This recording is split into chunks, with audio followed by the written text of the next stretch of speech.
حضرت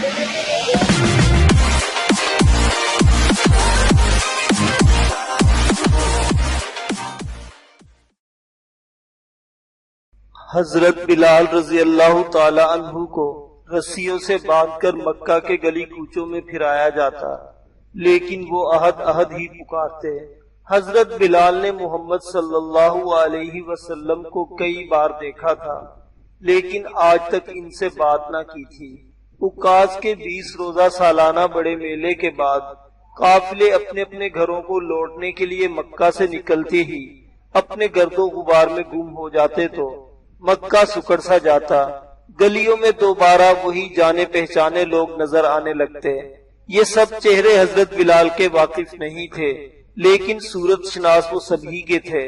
ان میں سے بہت سے لوگ ایسے بھی تھے جو حضرت بلال کی طرف دیکھنا بھی گوارا نہیں کرتے تھے۔ کچھ لوگ پہچانتے بھی تھے، لیکن ان کا ایک غلام کے ساتھ راہ و رسم، اس کا تو سوال ہی پیدا نہ ہوتا تھا۔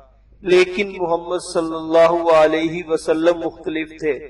وہ جب بھی حضرت بلال کے پاس سے گزرے تو محبت کے انداز میں مسکرا کر دیکھتے۔ یہی وہ محمد تھے جو اللہ کی وحدانیت کی باتیں کر رہے تھے۔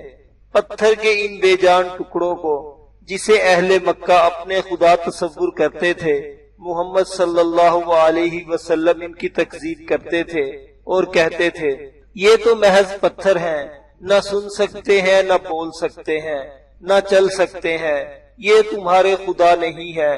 اللہ تو ایک ہے جو زمین و آسمان کا مالک ہے۔ اس نے سب انسانوں کو پیدا کیا اور وہی انہیں مار کر دوبارہ زندہ کرے گا۔ حضرت بلال کے نزدیک محمد صلی اللہ علیہ وسلم کی مسکراہٹ ایک سچے انسان کی مسکراہٹ تھی۔ ان کا دل کہتا تھا اگر محمد کہتے ہیں کہ اللہ ایک ہے تو وہ سچ ہی کہتے ہیں، یقیناً اللہ ایک ہی ہوگا۔ اگر وہ کہتے ہیں کہ وہ اللہ کے آخری رسول ہے تو وہ واقعی اللہ کے آخری رسول ہوں گے۔ اگر محمد کہتے ہیں کہ وہ فرشتے سے ہم کلام ہوئے ہیں تو وہ ضرور ہوئے ہوں گے۔ حضرت بلال بن رباح نے جب امیہ بن خلف کے حکم سے سرتابی کی اور بغاوت پر اتر آئے تو اس کے حکم سے اس کے دوسرے غلاموں نے آپ کو زنجیروں میں جکڑ کر قید کر دیا۔ رات کے وقت امیہ بن خلف ان کے پاس آیا اور براہ راست سوال کیا سچ سچ بتا تیرا معبود کون ہے؟ حضرت بلال نے فوراً جواب دیا محمد کا معبود میرا معبود ہے۔ یہ جواب سنتے ہی امیہ بن خلف کے تن بدن میں آگ لگ گئی۔ شاید وہ اس جواب کے لیے تیار تھا، اس لیے کہنے لگا تو اس کا مطلب یہ ہے کہ تو ہمارے خداؤں سے انکار کرتا ہے۔ محمد امین ہے، وہ جھوٹ نہیں بولتے۔ انہیں ایک فرشتے نے بتایا ہے کہ اللہ ایک ہے۔ یہ سن کر امیہ بن خلف کے صبر کا پیمانہ لبریز ہو گیا۔ اب اس کا روز کا یہ معمول ہو گیا تھا کہ وہ حضرت بلال کو غلام خانہ سے باہر نکالتا اور دھوپ میں جلتی ہوئی ریت پر لٹا کر ان کے سینے پر تپتی ہوئی بھاری بھاری چٹانیں رکھ دی جاتی تاکہ وہ ہل بھی نہ سکیں۔ ایسی حالت میں امیہ بن خلف ان پر کوڑے برساتا اور انہیں مجبور کرتا کہ وہ اس کے خداؤں کو تسلیم کر لیں۔ حضرت بلال کی کمر پر چھالے پڑ گئے جو بعد میں زخموں میں تبدیل ہو گئے، جن سے خون رسنا شروع ہو گیا، مگر امیہ بن خلف کے معمول میں کوئی فرق نہ آیا، بلکہ ہر روز اس کی شدت میں اضافہ ہی ہوتا چلا گیا۔ ہر روز بلال کے لیے گزشتہ دن سے زیادہ گرم ریت تلاش کی جاتی، پہلے سے زیادہ وزنی چٹانیں ڈھونڈی جاتی اور پہلے سے زیادہ کوڑوں کی ضربیں لگائی جاتی۔ حضرت بلال ہر روز مرنے کے قریب ہو جاتے، مگر امیہ بن خلف کے سوالات کے جواب میں احد احد کے سوا کچھ نہ کہتے۔ ایک دن اس نے تنگ آ کر انہیں بھوکا رکھا اور پھر گرم ریت پر لٹا کر مارنا شروع کر دیا، مگر حضرت بلال چٹانوں کے نیچے دبے دبے بھی اس کے ہر سوال کے جواب میں احد احد ہی دہراتے رہے۔ بنو جمع کے سارے محلے کو علم تھا کہ حضرت بلال کی اصلاح کی جا رہی ہے۔ بچہ بچہ ان کے نام سے واقف ہو گیا تھا۔ حضرت ابو بکر صدیق بھی اسی محلے میں رہتے تھے۔ وہ حضرت بلال کو روزانہ دیکھتے اور نظریں نیچی کر کے چلے جاتے۔ جب دھوپ اور کوڑوں کی سزا کارگر نہ ہوئی تو امیہ بن خلف نے حضرت بلال کے گلے میں رسی باندھ کر بنو جمع کے لڑکوں کے حوالے کر دیا۔ بچے سارا دن چیختے چلاتے کہکہے لگاتے اور مکہ کے اونچے نیچے پتھریلوں راستوں پر کھینچتے پھرتے۔ وہ رسی سے ان کی گردن کو جھٹکا دیتے تو حضرت بلال گر پڑتے اور پھر وہ سب مل کر انہیں گھسیٹتے اور وہ اٹھنے کی کوشش کرتے تو انہیں ٹھوکریں ماری جاتی۔ اگر کبھی اٹھ کر کھڑے ہو جاتے تو پھر رسی کے جھٹکے سے انہیں نیچے گرا دیتے۔ حضرت بلال منہ کے بل گرے تو پھر انہیں گھسیٹنا شروع کر دیتے۔ کبھی رسی اس زور سے کھینچتے کہ ان کا دم گھٹنے لگتا۔ نوکیلے کنکروں، سنگریزوں اور پتھروں کی رگڑ سے روز ہی ان کے جسم پر نئے زخم بنتے۔ پہلے زخم بھرنے بھی نہ پاتے تھے کہ پھر کھل جاتے۔ ان کا سارا جسم لہو لہان ہو جاتا۔ دوپہر کے وقت جب سارا مکہ تپ اٹھتا تو حضرت بلال کے کپڑے اتروا کر انہیں لوہے کی زرہ پہنا دی جاتی اور پھر انہیں دھوپ میں لٹا دیتے۔ ایک دن انہوں نے حضرت بلال کو دہکتے ہوئے کوئلوں پر لٹا کر ان کے سینے پر ایک بھاری پتھر رکھ دیا۔ ایک روز حضرت بلال روزمرہ کی طرح گرم چٹانوں تلے دبے امیہ بن خلف کے کوڑے کھا رہے تھے کہ وہ لعین انہیں ہر کوڑے پر لات اور عزا کی عبادت کرنے پر مجبور کرنے کی کوشش کر رہا تھا۔ ادھر سے ورقہ بن نوفل کا گزر ہوا۔ وہ حضرت بلال کے منہ سے احد احد کی آواز سن کر رک گئے اور انہوں نے بآواز بلند کہا، بلال وہ واقعی ایک ہے۔ پھر انہوں نے امیہ بن خلف سے مخاطب ہو کر کہا، میں خدا کی قسم کھا کر کہتا ہوں اگر تو نے اسے مار ڈالا تو میں اس کی قبر پر درگاہ تعمیر کروں گا۔ مگر وہ لعین امیہ بن خلف پھر بھی باز نہ آیا۔ ہر روز دوپہر کو جب بچے حضرت بلال کو مار مار کر نڈھال کر دیتے اور ریت پر لٹا کر ان کے سینے پر گرم چٹانے رکھ دیتے تو وہ پھر بھی کوڑا گھماتا وہاں پہنچ جاتا اور ہر کوڑے کی ضرب کے بعد بلال سے پوچھتا، تم محمد کے اللہ کے منحرف ہوئے یا نہیں؟ مگر حضرت بلال کا جواب احد احد کے سوا کچھ نہ ہوتا۔ حضرت بلال کے والد کو غلام بنا لیا گیا تھا۔ حضرت بلال تو پیدا ہی غلامی کی حالت میں ہوئے تھے۔ حضرت بلال رضی اللہ تعالی عنہ فرماتے ہیں، میں پیدا تو غلامی کی حالت میں ہوا تھا، لیکن جب ماں کے شکم میں آیا تو میرے ماں باپ آزاد تھے۔ جب حضرت بلال جوان ہوئے تو انہیں پہلی بار بازار میں فروخت کے لیے لایا گیا۔ اب وہ اتنے غلام نہیں بلکہ بذات خود غلام بننے والے تھے۔ پھر اس کے بعد وہ کئی بار بکے، اونٹوں کے ساتھ، بکریوں کے ساتھ، بھیڑوں کے ساتھ اور بالکل انہی کی طرح۔ حضرت بلال رات بھر غلام خانہ کے فرش پر قسم کرسی کی حالت میں پڑے کراہتے رہے، رسیوں سے جکڑے ہوئے۔ رسیاں ان کے زخموں میں دھنستی جاتی تھی اور ان کی ذہنی کیفیت ایسی تھی جیسے اندر ہتھوڑے چل رہے ہوں۔ صبح ہو رہی تھی۔ حضرت بلال گہرے گہرے سانس لے کر نئے دن کی تازہ ہوا کو اپنے اندر جذب کر رہے تھے۔ ان کا ذہن ایک اللہ کے تصور کی طرف چل پڑا۔ ان دنوں وہ بالکل ان پڑھ تھے۔ اس دن اللہ کی توفیق سے بلال نے خود کو ان ظالموں کے سپرد کر دیا۔ فیصلہ ہو چکا تھا اگر وہ اپنے پرانے دین پر نہ لوٹے تو انہیں قتل کر دیا جائے گا۔ اللہ کی قدرت سے سورج طلوع ہوا۔ جب وہ ظالم حضرت بلال کو لینے کے لیے آئے تو وہ سراپا تشکر تھے۔ ان بد نصیبوں کو کیا خبر تھی کہ یہاں کیا ہو چکا ہے۔ انہیں تو توقع تھی کہ بلال ان کے سامنے گڑ گڑا کر ان کے پاؤں پکڑ لیں گے، زمین پر ماتھا رگڑیں گے، ان سے رحم کی بھیک مانگیں گے، لیکن جب ایسا نہ ہوا تو وہ سمجھے کہ بلال پاگل ہو گئے ہیں۔ ان ظالموں نے عقوبت خانہ پر لے جانے کے لیے انہیں زمین سے اٹھایا، مگر انہیں معلوم تھا کہ اللہ انہیں پہلے ہی ان کے ہاتھوں کی پہنچ سے کہیں بلندی پر لے جا چکا ہے۔ ان ظالموں نے حضرت بلال کو اٹھایا اور تیزی سے باہر لے گئے۔ انہیں دیکھ کر گلی میں کچھ کھڑکیاں بند ہوئیں۔ سارا مکہ جانتا تھا کہ کیا ہونے والا ہے۔ غلاموں کو راہ راست پر لانے کے معاملے میں اہل مکہ کا آپس میں اتفاق تھا۔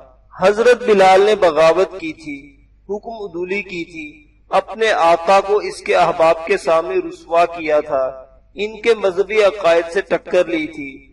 انہوں نے لات و عزا کی معبودیت سے انکار کر دیا تھا اور ایک اندیکھے خدا پر ایمان لے آئے تھے اور لات و عزا کو جھٹلا دیا تھا۔ اہل مکہ کے نزدیک یہ بہت بڑا جرم تھا۔ بھلا یہ جرم کیسے معاف کیا جا سکتا تھا؟ یہ بے راہروی ان کی برداشت سے باہر تھی۔ وہ ظالم اور لعین حضرت بلال کو ایک میدان میں لے گئے جس کے درمیان لکڑی کا ایک کھمبا گڑا ہوا تھا۔ اس کھمبے سے انہوں نے حضرت بلال کو مضبوطی سے جکڑ دیا۔ اب امیہ بن خلف نے کوڑا سنبھال لیا۔ حضرت بلال کے جسم مبارک پر کوڑے برس رہے تھے اور وہ زور زور سے اللہ کو پکار رہے تھے۔ اللہ کی رحمت جوش میں آ رہی تھی۔ حضرت بلال کے دن کو اطمینان تھا کہ وہ خدائے واحد جو تمام زمین و آسمان کا مالک ہے، جو سب مخلوق کا رازق ہے، جو قادر مطلق ہے، اس نے غلام کی پکار سن لی ہے۔ اب انہیں کوڑے پڑتے تھے تو وہ چیختے نہیں تھے۔ ہر کوڑے پر حضرت بلال کی آواز مدھم ہو جاتی، مگر وہ نام اسی اللہ کا لے رہے تھے۔ انہوں نے اللہ سے رحم کی التجا کی، صرف اپنے اللہ سے رحم مانگا۔ امیہ بن خلف کوڑے برسا برسا کر تھک جاتا تو کچھ دیر کے لیے سستانے لگتا، پھر دم لے کر دوبارہ ان پر کوڑے برسانے لگتا۔ حضرت بلال پر کوڑے برسنے لگے، 1 2 3 نہ ختم ہونے والا سلسلہ۔ اللہ تعالیٰ کو حضرت بلال کا مزید امتحان لینا منظور نہ تھا۔ جب حضرت بلال کھمبے کے ساتھ بے ہوشی کی حالت میں تھے، حضرت ابوبکر صدیق وہاں تشریف لائے۔ انہوں نے جب مظالم کی انتہا دیکھی تو انہوں نے اپنے ایک رومی غلام فستاد اور 40 اوقیہ چاندی کے حضرت بلال کو امیہ بن خلف سے خرید لیا۔ اب انہوں نے حضرت بلال رضی اللہ عنہ کو اپنے ساتھ لیا اور بارگاہ نبوت میں حاضر ہوئے۔ رسول اللہ صلی اللہ علیہ وسلم حضرت بلال کو دیکھ کر بہت خوش ہوئے اور ارشاد فرمایا، ابو بکر مجھے بھی اس نیک کام میں شریک کر لو۔ حضرت ابو بکر صدیق رضی اللہ عنہ نے کہا، یا رسول اللہ گواہ رہیے، میں نے بلال کو اللہ کی راہ میں آزاد کر دیا۔ اس پر رسول اللہ صلی اللہ علیہ وسلم نے حضرت ابو بکر صدیق کے حق میں دعائے خیر فرمائی۔ حافظہ تازہ رکھنے کے لیے واقعات پر نظر ڈالتے ہیں۔ مختلف روایات میں مذکور ہے، حضرت حسان بن ثابت فرماتے ہیں کہ زمانہ جاہلیت کے ایام میں حج کے لیے مکہ مکرمہ گیا تو میں نے دیکھا بلال کو اوباش لڑکوں نے ایک رسے کے ساتھ باندھا ہوا ہے اور انہیں ادھر ادھر گھسیٹ رہے ہیں، مگر بلال مسلسل یہ بات دہراتے جا رہے ہیں، میں لات و عزا اور سہل، نائلہ، بوانا اور اوصاف ان تمام بتوں کی تکذیب کرتا ہوں۔ ایک دن امیہ بن خلف نے حضرت بلال پر ظلم و ستم کی انتہا کر دی۔ وہ آپ پر بے انتہا ظلم کر رہا تھا اور ساتھ ساتھ کہتا جاتا تھا، تم لات و عزا پر ایمان لے آؤ۔ حضرت بلال نے فرمایا، میں تو لات و عزا سے بیزار ہو گیا، وہ خدا نہیں، خدا تو صرف وہ ہے جس نے ہم سب کو پیدا کیا، وہی ہمارا رازق ہے۔ یہ سن کر بدبخت امیہ بن خلف غصے سے بے قابو ہو گیا اور حضرت بلال کے سینہ مبارک پر بیٹھ گیا اور آپ کا گلا دبانے لگا، یہاں تک کہ حضرت بلال بے حس و حرکت ہو گئے۔ صبح سے شام تک آپ بے ہوش پڑے رہے۔ جب ہوش آیا تو امیہ بن خلف پھر آ ٹپکا اور بولا، کہہ دو میں لات و عزا پر ایمان لایا۔ حضرت بلال نے آسمان کی طرف اشارہ کیا اور عہد عہد کہنے لگے۔ اسی اثناء میں حضرت ابوبکر صدیق کا ادھر سے گزر ہوا۔ وہ حضرت بلال کو اس حال میں دیکھ کر تڑپ اٹھے، فوراً رسول اللہ صلی اللہ علیہ وسلم کی خدمت اقدس میں حاضر ہوئے اور حضرت بلال پر ہونے والے ظلم و ستم کا ذکر کیا۔ رسول اللہ صلی اللہ علیہ وسلم کی چشمان اطہر بھیگ گئی۔ دوسرے دن پھر اسی طرح حضرت بلال کو اذیت دی جا رہی تھی اور انہیں تپتی ہوئی ریت پر لٹا کر ان کے سینے پر گرم گرم پتھر رکھے ہوئے تھے۔ اتنے میں حضرت ابوبکر صدیق کا گزر ہوا تو اس طرف سے ہوا۔ حضرت بلال کو اس حالت میں دیکھ کر بے تاب ہو گئے اور آپ دیدہ ہو گئے۔ انہوں نے امیہ بن خلف سے فرمایا، اے امیہ، اس غلام کو اذیت دینے سے تمہیں کیا فائدہ ہوتا ہے؟ اللہ سے ڈر اور اس عذاب سے اپنا ہاتھ روک لے۔ امیہ بن خلف نے کہا یہ میرا غلام ہے، مجھے حق ہے کہ میں اس کے ساتھ جیسا بھی سلوک کروں، اور اسے میں نے اپنا مال دے کر خریدا ہے، مجھے اسے سزا دینے کا پورا حق حاصل ہے۔ حضرت ابو بکر صدیق رضی اللہ تعالی عنہ نے فرمایا وہ شخص جو کہتا ہے اللہ ایک ہے اور اس کا کوئی شریک نہیں اور اس کو تکلیف اور اذیت دے رہا ہے، یہ کس قدر ظلم ہے جو تم نے روا رکھا ہے۔ امیہ بن خلف نے کہا اے ابو قحافہ کے بیٹے، تو نے ہی اس غلام کو اس نقصان کے راستے پر ڈالا ہے اور اسے بتوں سے نفرت دلائی ہے اور ان بتوں کی عبادت سے روکا ہے، محمد کے دین کی طرف راغب کیا ہے، اب اس مصیبت سے تم ہی چھڑاؤ گے، اگر تمہارے دل میں اس کے لیے رحم کا جذبہ موجزن ہے تو اسے مجھ سے خرید لو۔ حضرت ابو بکر صدیق نے اس موقع کو غنیمت جانا اور فرمایا میں حضرت بلال کے بدلے تمہیں ایک نصرانی غلام فستاد اور 40 اوقیہ چاندی دیتا ہوں۔ امیہ بن خلف نے منظور کر لیا، پھر ہنسنے لگا۔ حضرت ابو بکر صدیق رضی اللہ عنہ نے ہنسنے کا سبب پوچھا تو کہنے لگا رب کعبہ کی قسم، تم نے بڑے نقصان کا سودا کیا ہے، اگر تم مجھ سے 1 درہم میں بھی خریدتا تو میں اسے فروخت کر دیتا۔ حضرت ابو بکر رضی اللہ عنہ نے فرمایا اس خدائے واحد کی قسم جس کے قبضے میں میری جان ہے، میں نے بہت ہی اعلیٰ اور نفع بخش سودا کیا ہے، اگر تم مجھ سے اس ایک غلام کے بدلے میرا تمام مال طلب کرتا تو میں فوراً دے دیتا اور یہ غلام تم سے لے لیتا۔ یہ سن کر امیہ بن خلف خاموش ہو گیا۔ حضرت ابو بکر صدیق نے حضرت بلال کا ہاتھ پکڑا اور اپنی چادر مبارک سے حضرت بلال کے جسم مبارک پر لگے گرد و غبار کو صاف کیا اور حضور صلی اللہ علیہ وسلم کی خدمت اقدس میں نیا لباس پہنا کر لے گئے اور فرمایا یا رسول اللہ گواہ رہیے، میں نے بلال کو اللہ تعالیٰ کی خوشنودی کے لیے آزاد کر دیا ہے۔ اس ضمن میں ایک اور روایت میں اس طرح بیان کیا گیا ہے حضرت ابو بکر صدیق نے حضرت بلال کو اس حالت میں خریدا کہ وہ ایک بہت بڑے باری پتھر تلے دبے ہوئے تھے اور سخت تکلیف میں مبتلا تھے۔ ہر روز حضرت بلال پر اس طرح کفار مظالم ڈھاتے رہے۔ رسول اللہ صلی اللہ علیہ وسلم حضرت بلال کی دین پر ثابت قدمی سے بہت خوش تھے، مگر اس کے ساتھ ہی آپ حضرت بلال پر ہونے والے ظلم کی وجہ سے بہت بے چین تھے۔ ایک روز حضرت ابو بکر سے فرمایا اگر ہمارے پاس مال ہوتا تو میں بلال کو خرید لیتا۔ اس کے بعد حضرت ابو بکر صدیق نے بھی شدت سے محسوس کیا کہ رسول اللہ صلی اللہ علیہ وسلم کی خواہش کو فوری طور پر پورا ہونا چاہیے، چنانچہ وہ حضرت عباس رضی اللہ عنہ سے ملے اور ان سے کہا میرے لیے بلال کو خرید لیں۔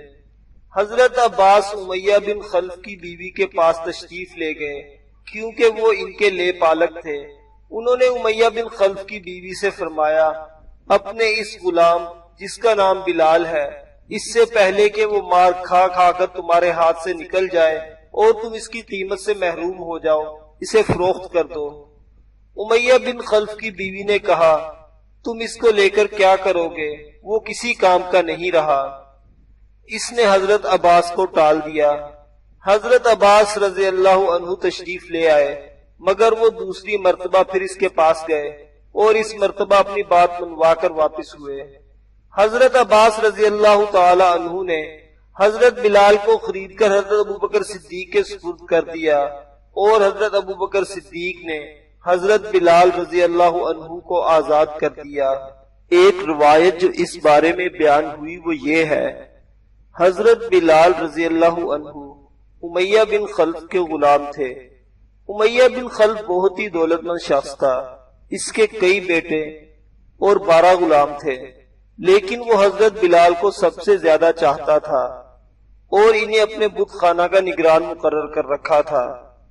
اللہ تعالیٰ نے جب حضرت بلال کو دولت ایمان سے مالا مال کیا تو آپ بت خانے میں اللہ تعالیٰ کی عبادت کیا کرتے تھے، جبکہ دوسرے تمام لوگ بتوں کی پوجا کرتے تھے۔ جب امیہ بن خلف کو اس بات کا علم ہوا تو وہ غصے میں آگ بگولا ہو گیا اور پوچھنے لگا کیا محمد کے رب کی پرستش کرتے ہو؟ حضرت بلال نے جواب دیا، میں اللہ کی عبادت کرتا ہوں جو ایک ہے، اس کا کوئی شریک نہیں۔ یہ سن کر امیہ بن خلف کا غصہ 7ویں آسمان پر جا پہنچا۔ وہ آپ پر تشدد کرنے لگا۔ جب سورج نصف النہار پر آ جاتا اور گرمی کی تپ سے زمین لوہے کی مانند گرم ہو جاتی تو حضرت بلال رضی اللہ عنہ کو مکہ مکرمہ کے کھلے میدان میں لے جایا جاتا اور برہنہ کر کے گرم وزنی پتھر جن پر گوشت بھون دیا جاتا تھا ان کے سینہ مبارک اور پہلو پر رکھ دیے جاتے، پھر جسم پر گرم گرم ریت ڈالی جاتی اور سخت تکلیف دی جاتی۔ لیکن تمام تر تکالیف کے باوجود حضرت بلال رضی اللہ عنہ کی زبان مبارک پر احد احد کے الفاظ جاری ہوتے۔ کبھی آپ کو کانٹوں پر کھینچا جاتا، یہاں تک کہ کانٹے آپ کے جسم پہ گزرتے اور آپ کی ہڈیوں کو لگتے، مگر آپ اس قدر تکلیف اور اذیت میں مبتلا ہونے کے باوجود احد احد پکارتے رہے۔ رسول اللہ صلی اللہ علیہ وسلم کو حضرت بلال پر ہونے والے ظلم و ستم کی مکمل خبر تھی، اور آپ صلی اللہ علیہ وسلم اس بارے میں سخت بے چین بھی رہتے تھے۔ چونکہ حضرت ابوبکر صدیق کا گھر بنو جمع کے محلے میں ہی تھا، اس لیے وہ ہر روز حضرت بلال پر ہونے والے مظالم کو اپنی آنکھوں سے دیکھتے اور بڑے بے تاب ہوتے۔ حضرت بلال کو امیہ بن خلف کے ظلم و ستم سے بچانے کے لیے کافی غور و فکر کیا۔ ایک روز جبکہ امیہ بن خلف نے ظلم و ستم کی انتہا کر دی تو حضرت ابوبکر صدیق رضی اللہ عنہ سے مزید برداشت نہ ہو سکا اور امیہ بن خلف کے پاس جا پہنچے اور اس سے فرمایا، اے امیہ، اس بیچارے غلام پر اس قدر ظلم نہ کرو، اس میں تمہارا کیا نقصان ہے کہ وہ خدائے واحد کی عبادت کرتا ہے؟ اگر تو اس پر مہربانی کرے گا تو یہ مہربانی قیامت کے دن تیرے کام آئے گی۔ امیہ بن خلف نے انتہائی حقارت سے جواب دیا، میں تمہارے قیامت کے دن کو نہیں مانتا، میرے دل میں جو آئے گا وہ میں کروں گا، یہ میرا غلام ہے، جو مرضی اس کے ساتھ سلوک کروں۔ حضرت ابوبکر صدیق نے امیہ کو ایک بار پھر نرمی سے سمجھایا، تم قوت والے ہو، یہ غلام تو بے بس ہے، اور اس پر اس قدر ظلم و تشدد کرنا تمہاری شان کو زیب نہیں دیتا، تم ایسا کر کے عربوں کی قومی روایات کو داغدار کر رہے ہو۔ حضرت ابوبکر صدیق نے اسے بہت سمجھانے کی کوشش کی، آخر اس بحث سے تنگ آ کر امیہ بن خلف نے کہا، اے ابو قحافہ کے بیٹے، اگر اس غلام کے تم اتنے ہی خیر خواہ ہو تو تم مجھ سے اسے خرید کیوں نہیں لیتے؟ حضرت ابوبکر صدیق رضی اللہ عنہ نے موقع غنیمت جانا اور فوراً ارشاد فرمایا، کیا قیمت لوگے اس کی؟ امیہ بن خلف بڑا چالاک آدمی تھا، اس نے خیال کیا کہ حضرت ابوبکر صدیق کے پاس ایک رومی غلام فستاد بڑے کام کا ہے، جس کی قیمت اہل مکہ کے نزدیک بہت زیادہ ہے، اور حضرت ابوبکر صدیق وہ رومی غلام فستاد دینے پر رضامند نہیں ہوں گے، اور یوں اس بحث و مباحثہ سے نجات مل جائے گی۔ چنانچہ اس خیال کو مد نظر رکھتے ہوئے فوراً بولا، تم مجھے اپنا رومی غلام دے دو اور بلال کو لے جاؤ۔ ادھر امیہ بن خلف کے منہ سے یہ بات نکلی، ادھر فوراً ہی حضرت ابوبکر صدیق نے یہ سودا منظور فرما لیا اور حضرت بلال کے بدلے میں اپنا رومی غلام فستاد دینے پر رضامند ہو گئے۔ امیہ بن خلف نے جب یہ دیکھا کہ بات اتنی جلدی بن گئی تو اس کی حیرت کی انتہا نہ رہی۔ اس نے پینترا بدلا اور کہنے لگا، میں رومی غلام بھی لوں گا اور اس کے ساتھ 40 اوقیہ چاندی بھی لوں گا۔ امیہ بن خلف کا یہ خیال تھا کہ اس مرتبہ حضرت ابوبکر صدیق نہیں مانیں گے، مگر وہ یہ دیکھ کر حیران رہ گیا کہ حضرت ابوبکر رضی اللہ عنہ اس بات پر رضامند ہو گئے، اور یوں یہ سودا طے پا گیا۔ امیہ بن خلف اس ذوم میں مبتلا تھا کہ اس نے بڑا ہی نفع کا سودا کیا ہے، حضرت بلال کو حضرت ابوبکر صدیق کے سپرد کر کے 40 اوقیہ چاندی اور رومی غلام لے لیا۔ وہ اس سودے پر بڑا خوش تھا، گھمنڈ میں آ کر ہنسا اور بولا، اے ابو قحافہ کے بیٹے، اگر تمہاری جگہ پر میں ہوتا تو اس غلام کو 1 درہم کے چھٹے حصے کے بدلے میں بھی نہ خریدتا۔ حضرت ابوبکر صدیق رضی اللہ عنہ نے اس کی طرف دیکھا اور فرمایا، اے امیہ، تو اس غلام کی قدر و قیمت نہیں جانتا، اس کی قدر مجھ سے پوچھ، یمن کی بادشاہی بھی اس کے عوض کم ہے۔ یہ فرما کر حضرت ابوبکر صدیق نے حضرت بلال کو لے کر چل پڑے اور رسول اللہ صلی اللہ علیہ وسلم کے خدمت اقدس میں پہنچے اور اس واقعہ کے بارے میں اللہ کے آخری رسول کو بتایا۔ حضور صلی اللہ علیہ وسلم سن کر بہت خوش ہوئے اور ارشاد فرمایا، ابو بکر مجھے بھی اس نیک کام میں شریک کر لو۔ حضرت ابوبکر صدیق نے کہا، یا رسول اللہ گواہ رہیے، میں نے بلال کو آزاد کر دیا۔ اس پر رسول اللہ صلی اللہ علیہ وسلم نے حضرت ابوبکر صدیق کے حق میں دعائے خیر فرمائی۔ ایک راوی بیان کرتے ہیں، جب سورج اپنی پوری آب و تاب کے ساتھ گرمی کے شعلے برساتا تو بدبخت امیہ بن خلف حضرت بلال کو لوہے کی زرہ پہنا کر سخت دھوپ میں ڈال دیتا اور کبھی گائے یا اونٹ کی کھال میں لپیٹ کر کہتا، جب تک تو مر نہ جائے گا میں تجھے نہیں چھوڑوں گا۔ ایک اور روایت میں ہے، ایک مدت تک امیہ بن خلف حضرت بلال پر اپنے چیلوں کے ساتھ ظلم و ستم کرتا رہا۔ ظلم و ستم کا یہ سلسلہ کسی دن بھی نہ ٹوٹا، ہر روز یہ عمل دہرایا جاتا۔ حضرت بلال کو دین حق سے باز رکھنے کے لیے اذیت کا ہر حربہ استعمال کیا گیا۔ مشرکین آپ کو اذیتیں دے دے کر تھک جاتے تھے، مگر حضرت بلال کی زبان اطہر سے سوائے عہد کے کچھ نہ سن پاتے تھے۔